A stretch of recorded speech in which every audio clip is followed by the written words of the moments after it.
ধন্যবাদ। আসলে ভালো লাগছে, খুবই ভালো লাগছে। কাজের জন্য সম্মান পেলে তো ভালো লাগে। পরিচালকের প্রতি ধন্যবাদ, টিমের প্রতি ধন্যবাদ এবং আয়োজন যারা করেছেন, যারা আমাকে সম্মানিত করেছেন তাদেরকে ধন্যবাদ। অসময়ের গল্প আমরা দেখেছি, খুবই চ্যালেঞ্জিং অভিনয় ছিল, এটাকে আপনি কিভাবে গঠন করেছিলেন? হ্যাঁ, মানে অসময় আমার জন্য আসলে একটু চ্যালেঞ্জিং চরিত্র ছিল। আমি এই কথাটা সবসময় বলি যে আমার জন্ম বেড়ে ওঠা গ্রামে, মফস্বলে। তো হয় কি, আমাদের দেশের সাধারণ মানুষের জীবনযাপনটা আমার খুব কাছে থেকে দেখা। আমি ওর মধ্যেই বড় হয়েছি, কিন্তু খুব শহরের উচ্চবিত্ত, মানে খুব উচ্চবিত্তের জীবন আসলে আমি কাছে থেকে দেখিনি। তো তেমন জীবন যখন পর্দায় মানে তুলতে হয়, আমাকে একেবারেই নির্ভর করতে হয়েছিল পরিচালকের উপর। এবং অসময়ের এমিলি রহমানকে যদি বিশ্বাসযোগ্য মনে হয়, সেই কৃতিত্ব সবচাইতে বেশি আমার পরিচালক কাজল আরেফিন অমির, আমার সহশিল্পী ইন্তেখাব দিনার, ইরের জাকের, জীবন ভাই, আরও যারা ছিলেন, ফারিন, সকলেই, পুরো টিমের। আসলে আমরা তো একটা গল্পতে আসলাম, এই আমাদের সমাজ ব্যবস্থায় এই ধরনের আপনার যে ক্যারেক্টার, এই চরিত্রগুলো কি আমাদের সমাজ ব্যবস্থায় প্রয়োজন? অবশ্যই প্রয়োজন বলে তো কোনো কথা নেই। এটি সমাজেরই একটা চরিত্র, এই সমাজেরই একটা চরিত্র। এমন নয় যে এই রকম চরিত্র এই সমাজে নেই, প্রচুর আছে। হ্যাঁ, মানে প্রয়োজনীয়তা অপ্রয়োজনীয়তা ব্যাপারটা তো আপেক্ষিক। পরিচালক একটি গল্প বলতে চেয়েছেন এবং তার মনে হয়েছে যে তিনি তার গল্পে যেই রকম চরিত্রের মধ্য দিয়ে গল্পটা বলতে চান সেটা তিনি বলছেন। এখন এই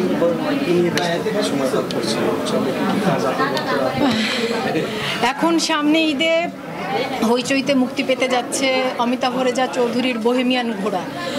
খুবই সম্প্রতি সেটার ট্রেলার রিলিজ হয়েছে এবং আমরা পুরো টিম ভীষণ ভালো প্রতিক্রিয়া পেয়েছি সামাজিক যোগাযোগ মাধ্যমে বা দর্শকদের কাছ থেকে। বোহেমিয়ান ঘোড়ায় ভীষণ মানে প্রধান চরিত্রে আছেন মোশাররফ করিম, তার সাথে আরও অনেক অভিনয় শিল্পীরা আছেন। প্রত্যেকেই যার যার ক্ষেত্রে খুবই বলবো গুণী, প্রতিষ্ঠিত। আছেন 8 জন নারী অভিনয় শিল্পী, আমি তাদের মধ্যে একজন। এবং আশা করি কাজটা আপনাদের ভালো লাগবে, কারণ অমিতাভ রেজা চৌধুরী আমার ভীষণ পছন্দের পরিচালক। আমি ব্যক্তিগতভাবে তার পরিচালনার ভক্ত এবং এটা আমি সবসময় বলি যে আমার ক্যারিয়ারের একেবারে শুরুর দিকে অমিতাভ ভাইয়ের পরিচালনায় একটি বিজ্ঞাপন চিত্রে কাজ করেছিলাম, গ্রামীণ ফোনের বিজ্ঞাপন চিত্র, যেটি আমার ক্যারিয়ারের একটা টার্নিং পয়েন্ট, খুবই গুরুত্বপূর্ণ কাজ হয়ে আছে।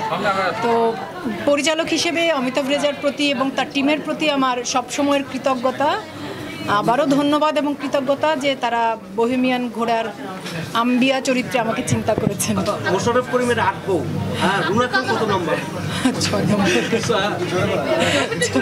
6 নম্বর মোশাররফ ভাই বলেছে। এটার গল্প নির্বাচন করার প্রক্রিয়াটা খুব সহজ। ধরেন আমার কাছে যদি কথার কথা আমি বলছি যে 10টা কাজের প্রস্তাব এলো, তার মধ্য থেকে আমার মনে হলো যে এই গল্পটা আমার ভালো লেগেছে, এই চরিত্রটা আমার ভালো লেগেছে, আমি সেটার সাথে যুক্ত হই।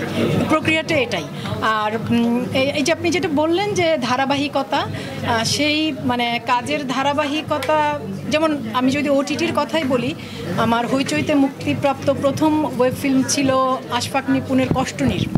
সেটার জন্য আমি ভীষণ ভালো দর্শক রেসপন্স, পুরস্কার, সম্মান, ভালোবাসা খুব পেয়েছি।